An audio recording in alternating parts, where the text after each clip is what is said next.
여러분 반갑습니다.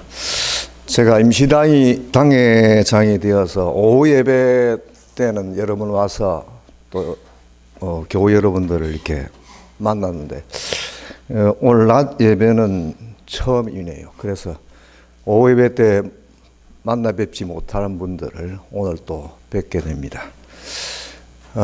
원래 오늘 그 예배 인도와 설교는 나 목사님이 하게 돼 있는데 당회하고 우리 목사님하고 이게 소통이 조금 엇갈려서 본의 아니게 제가 하게 됐습니다. 그래서 어제 우리 연숙 집사님하고 갑자기 목사님 왜 저 설교 본문하고 이렇게 안 주십니까? 깜짝 놀랐습니다. 그래서 급히 따로 준비는 할 수 없고 제가 했던 설교 중에 하나를 골라서 오늘 이 조금 수석교에 좀 맞도록 좀 변경해서 그래서 오늘 설교가 여러분에게 별로 마음에 안 들지도 모릅니다만은 오늘 말씀은 그 성경 말씀에 특히 은혜를 여러분이 받았으면 좋겠습니다. 구약 성경 본문 이 시편 84편은 남녀간의 애타는 사랑의 노래로 읽으면 더욱 실감이 날 것 같습니다. 시인은 성전 건물과 주위의 나뭇가지의 둥지를 튼 제비와 참새들의 모습에서 하나님의 집에서 항상 살 수 있는 특권을 사모하고 있습니다. 이 애타는 그리움이 힘이 되어서 눈물의 골짜기와 불모의 사막지대도 선뜻 건널 수 있다고 합니다. 사랑하는 님이 있는 곳이라면 그 어떤 어려움도 참아낼 수 있는 연인들처럼 이 시인은 온갖 시련과 어려움 속에서도 끝내 님을 향해 나아가고 있습니다. 진정 영원한 진리를 찾아가는 구도자의 삶이란 이런 열정 없이는 불가능할 것입니다. 그래서 님을 만나려는 불타는 그리움 때문에 사막지대를 건널 때에도 그곳을 샘솟는 곳처럼 여기고 단비가 내리는 초원처럼 여기게 된다는 고백입니다. 이 사막지대만 건너면 애타게 그리워하는 님을 만날 수 있는데 어찌 그런 마음이 들지 않겠습니까? 시인은 또 고백합니다. 사랑하는 님을 볼 수만 있다면 그 집 종복이 되어도 문지기로 살아도 좋겠다.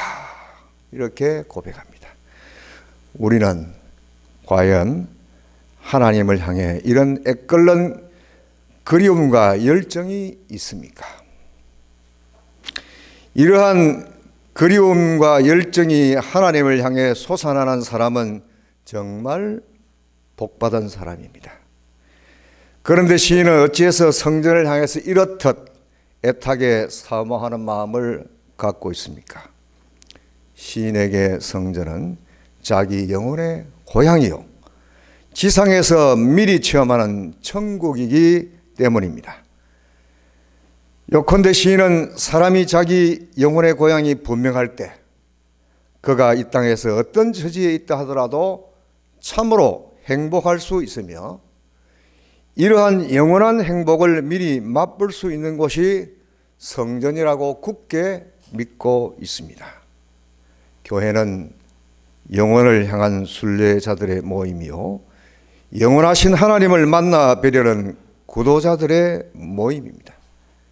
교회에서는 그 어떤 목적도 이보다는 앞서서는 안 되고 또 앞설 수도 없습니다. 그런데 우리는 흔히 지상천국과 천상천국을 구별하기를 좋아합니다. 물론 지상천국과 천상천국 이 둘은 엄연히 다릅니다. 하지만 영혼을 향한 순례자는 하늘의 기쁨과 평화를 바로 지금 이 땅에서 누리며 사는 사람들이기 때문에 지상과 천상의 구별이 없습니다.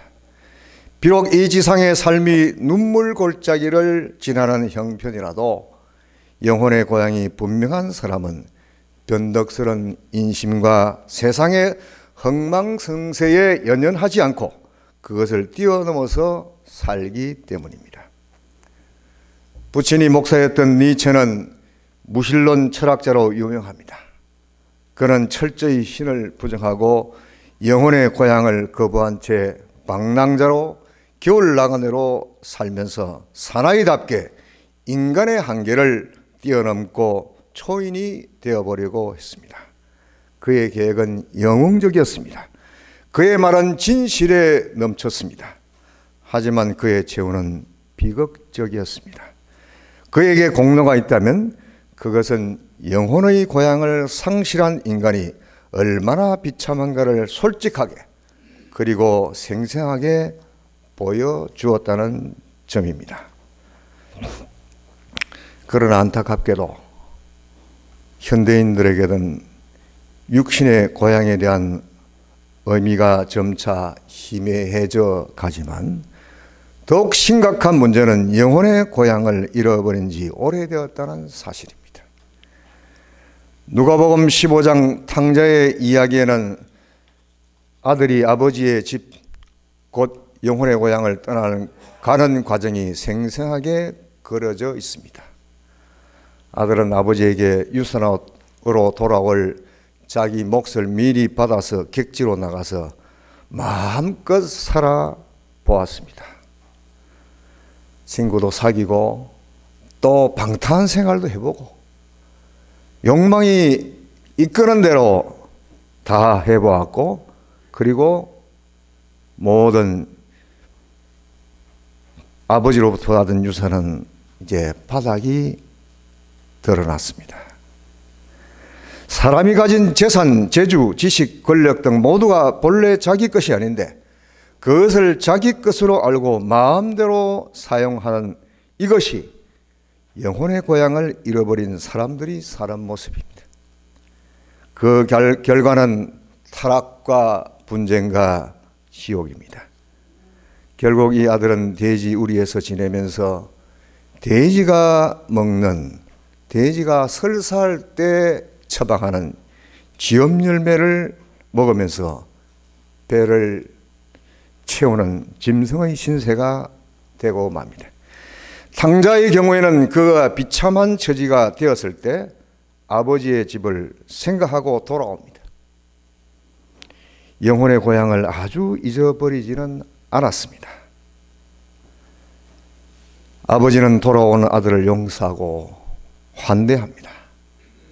그런데 탕자보다 더 나쁜 경우는 누가복음 14장에 나오는 잔치에 초대받은 사람들의 경우입니다.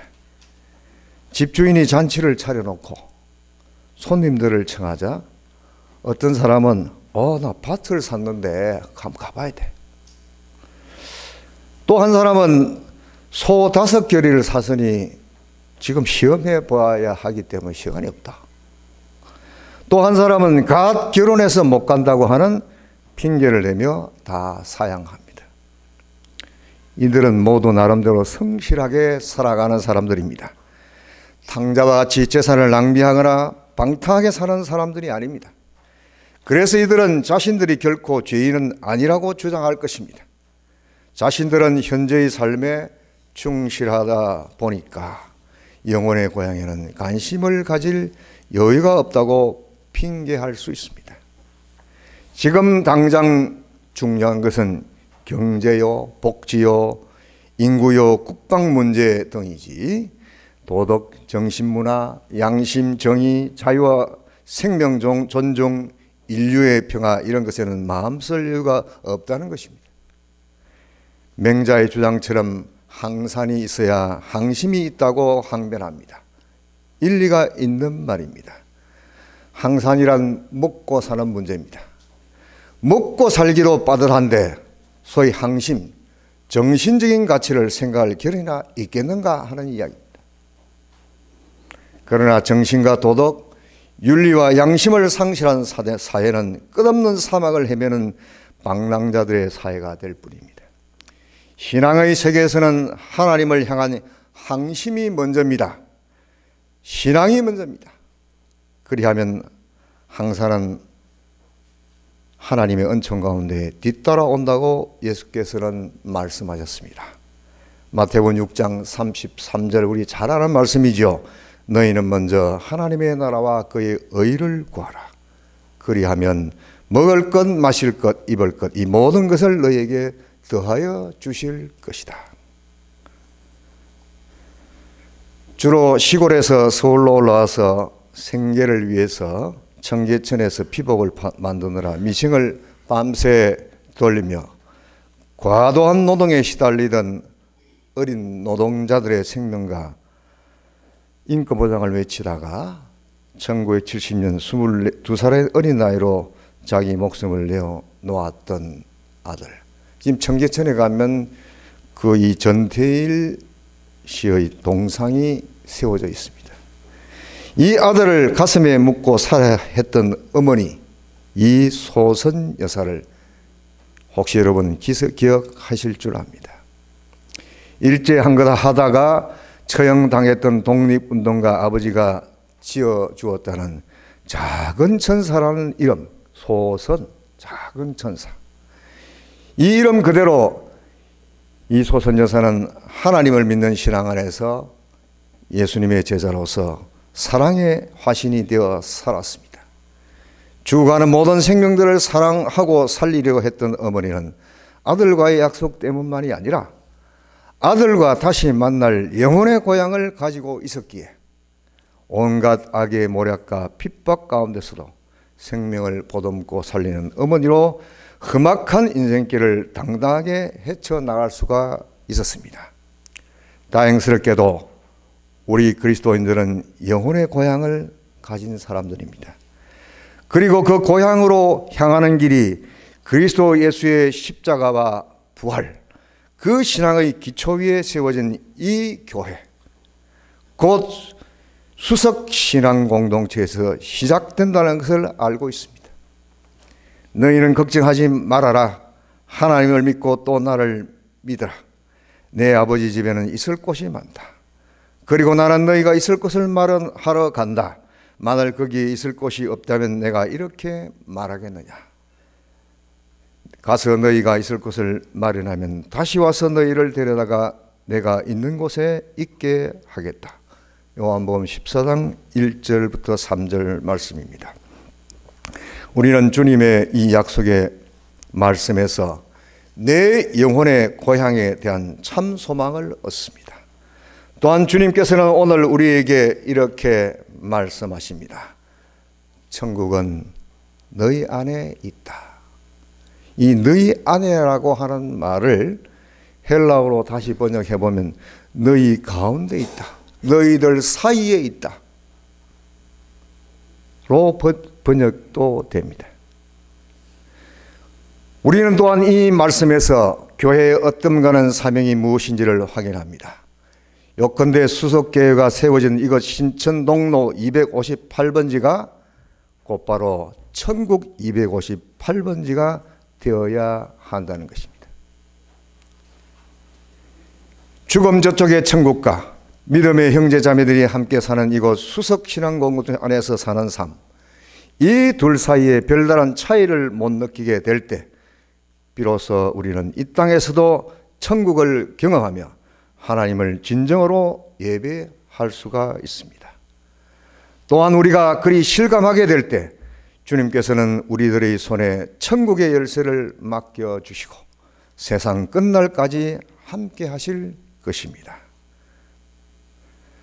복음서에는 교회와 관계되는 기록이 등장하는 것은 마태복음 16장 18절과 18장 20절 두 곳뿐입니다. 이 두 곳의 기록자사도 주님의 부활 성천과 성령 강림 이후 지상에 탄생한 교회들 중에 하나인 마태 신앙 공동체의 고백이라는데 성서학자들은 동의합니다. 요컨대 예수님께서는 교회에 대해서 이야기한 적이 없다는 것입니다. 그렇다면 하나님이 하늘의 기관으로 이 땅에 교회를 세우신 목적, 곧 교회의 존재 이유는 무엇입니까? 교회는 하나님 나라 운동, 곧 천국 운동을 자기 사명으로 하면서 지상에 존재합니다. 세상을 천국으로 변화시키는 일입니다. 그러나 이 지상에 천국을 수립하는 일을 바르게 수행하려면 교회는 먼저 자기 스스로를 천국으로 만들어 가야 합니다. 그런 뜻에서 수속교회의 지상주소는 신천동로 258번지이지만 동시에 수속교회의 천상주소는 천국 258번지입니다. 이 천국 258번지에는 함부로 말을 하는 사람이 없습니다. 쓸데없는 자기 주장을 드러내는 사람도 없습니다. 그럼 그건 천국이 아니겠죠. 이 천국 258번지에는 따스한 마음이 가득하고 은혜로운 말씨로 대화를 이끌고 소통하며 위로와 끝없는 용서가 있고 서로 사랑함으로 화목하고 영혼을 함께 살아갈 사람들로서 한 몸을 이루어 세상에 참 소망을 주는 천국 잔치가 항상 벌어집니다. 교회는 징교, 봉사, 선교 이 셋을 중요한 역할로 생각합니다. 그 중에서도 가장 중요한 것은 물론 선교입니다. 그러므로 교회는 그 시대마다 세상의 요구에 응답하는 특별한 선교 활동을 해야 합니다. 굶주리고 병든 이들의 생존을 보장하고 불의한 권력에 억압당하는 사람들과 소외당하는 이들의 생명과 인권을 보호하고 세계 분쟁을 종식시켜 평화를 정착시키고 나눔을 통해서 빈부의 격차를 줄여나가고 남북의 분단을 평화 통일로 이끌고 지구온난화를 줄여나감으로써 신음하는 피조물들을 살리는 생태운동에 이르기까지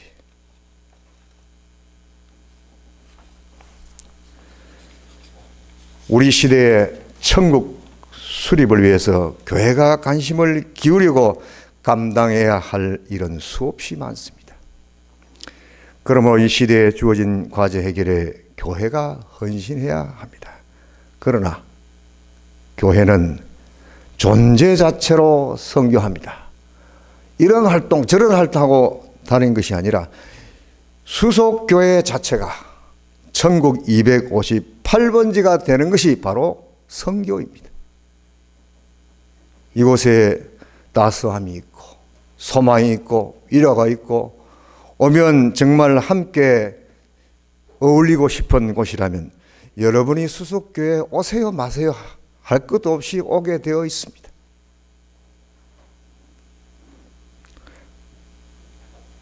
그러면 어쩌면 친교가 선교의 전제 조건이라 할 수 있습니다.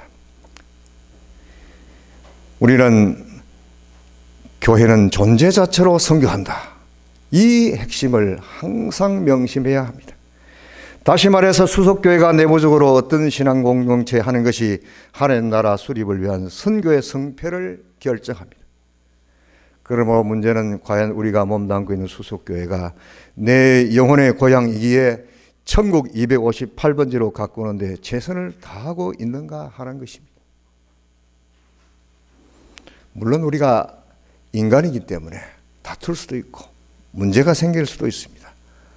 그러나 그 모든 것들을 다 화목하게 해결할 수 있는 방법들도 성서에는 수없이 나와 있습니다. 우리가 여기에서 천국을 훈련하고 천국의 백성으로 함께 살아가기를 원하지 않는다면 천상천국에서 함께 살고 싶겠습니까? 우리 그리스도인들은 땅에 살고 있기에 땅의 사람이지만 동시에 하늘에 속한 사람들입니다. 그래서 당부의 말씀을 드립니다. 먼저 하늘에 있는 내 영혼의 고향을 항상 바라보며 살아갈 수 있기를 바랍니다. 다음으로 영혼의 고향을 사모하는 여러분의 존재와 삶 그 자체가 나와 내 후손들의 가정을 세상 속의 작은 천국으로 만들어가는 은혜의 통로가 되기를 바랍니다. 또한 영혼의 고향을 사모하는 여러분의 존재와 삶 그 자체가 신천동로 258번지에 위치한 수석교회를 천국 258번지로 갖고 나가는 중심이 되기를 바랍니다. 고단한 인생살이 가운데서도 영혼의 고향을 향한 순례길을 걸어오신 교우 여러분 장하십니다. 이 땅에 사는 동안에도 여러분 모두에게, 여러분의 가정에, 특히 오늘 어린이 주일을 맞아서 신앙의 후손들에게 천국의 기쁨과 평화가 늘 가득하기를 기원합니다. 또한 오늘 담임 목사 청빙을 위한 공동회가 천국 258번지를 이루어가는 참으로 귀한 기회가 되시기를 축원합니다. 잠시 기도하겠습니다. 아버지 하나님, 우리에게 하늘과 땅을 잇는 실로의 아름다운 교회를 허락해 주었습니다. 더불어 함께 살며 주님의 일들을 감당하고 또 우리가 너무 좋아서 영원토록 함께 살아갈 그런 꿈을 꾸는 이 수석 신앙 공동체입니다. 이 공동체를 천국 258번지로 갖고 가는 우리가 되게 하옵소서. 예수님 이름으로 기도하옵나이다. 아멘.